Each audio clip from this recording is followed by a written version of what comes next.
Monsieur Soral. Tout d'abord, merci pour tout le travail que vous faites concernant la manifestation de la vérité. Je me permettais de vous poser la question, que pensez-vous de Karl Zéro et de notamment son travail de dénonciation des réseaux pédocriminels, satanistes, etc. Voilà, bon courage, à bientôt.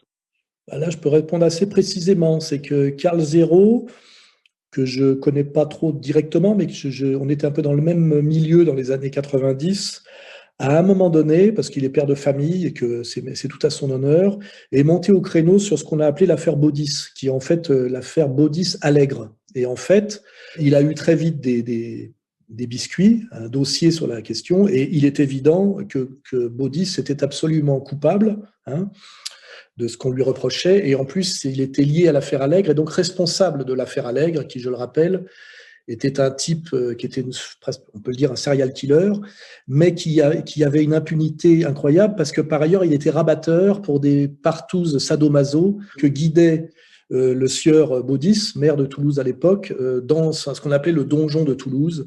Voilà, donc on était sur un réseau sadomaso avec de la prédation sur des personnes fragiles qui étaient ramassées dans l'entourage de la gare. Et Allègre avait ce rôle de fournisseur et en même temps, il était parallèlement serial killer. Et du coup, la protection qu'il avait comme rabatteur a fait que la police n'a pas pu empêcher pendant des années, et ça a produit un certain nombre d'homicides, de le mettre hors d'état de nuire sur sa deuxième casquette qui était prédateur et assassin. Voilà, c'est ça le fond de l'affaire Baudis.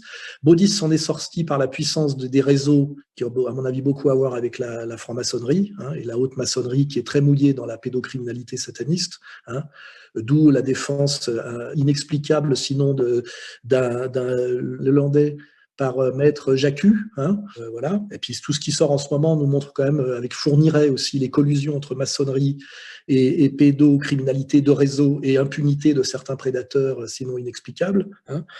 Donc en fait, Karl Zéro a essayé de sortir l'affaire Baudis. Et Baudis a juré qu'il s'en sortirait et qu'il aurait sa peau.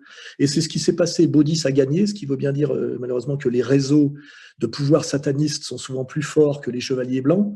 Là, on peut faire un parallèle avec Trump, hein, par rapport à Biden. Je rappelle que Biden est un pédophile aussi, hein, et que voilà, il y a quand même aujourd'hui des évidences qui sortent. Alors que quand je parlais de ça dès 2002, hein, dans Jusqu'où va-t-on descendre, pour ceux qui veulent bien regarder, j'ai fait le boulot depuis très longtemps. Aujourd'hui, le fait que les élites mondialistes soient très liées au satanisme et que l'expression du satanisme soit de façon assez évidente la prédation sexuelle sur les enfants, ça devient de plus en plus clair, hein. On voit en ce moment avec l'affaire Duhamel, et puis derrière l'affaire Jacques Lang, et puis derrière l'affaire Cohn-Bendit, et puis même l'affaire Louvain, hein, dont je rappelle, moi, que j'ai essayé déjà d'en parler il y a des années et des années, des affaires qui sont connues par tout le milieu, hein. Tout le monde sait, hein, qui sont ces gens et ce qu'ils font, hein. Simplement, ils sont haut placés, ils ont le pouvoir, et quand vous les dénoncez, rappelez-vous ce que j'ai subi de la part de Pierre Berger, hein. Voilà, ces gens-là ont le pouvoir politique et les tribunaux avec eux. Alors, ça bouge un peu en ce moment, espérons que ça veuille dire quelque chose, que ce ne soit pas simplement un renouvellement de cadres et une manière de virer des concurrents sans aller au fond de la question. Enfin, en tout cas, Karl Zéro a vu sa carrière d'animateur de télé flinguée par Baudis, et il continue donc quelque part à faire son travail de vérité, et puis quelque part à se venger de ce qu'il a subi. Et ben, c'est tout en son honneur, hein, voilà, c'est ça le fond du problème. Si vous voulez comprendre, il faut que vous replongiez dans l'affaire Baudis-Allègre, ce qu'a tenté de faire à l'époque Karl Zéro, et comment ça s'est fini, parce que ça c'est c'est une très bonne pédagogie sur ce que c'est que le pouvoir du mal, quoi, hein.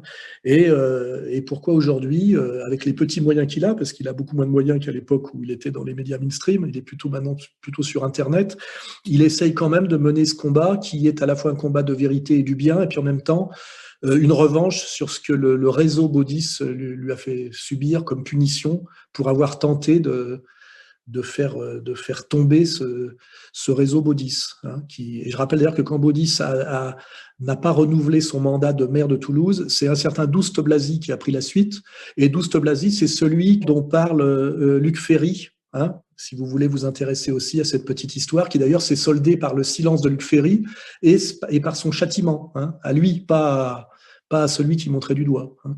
Voilà.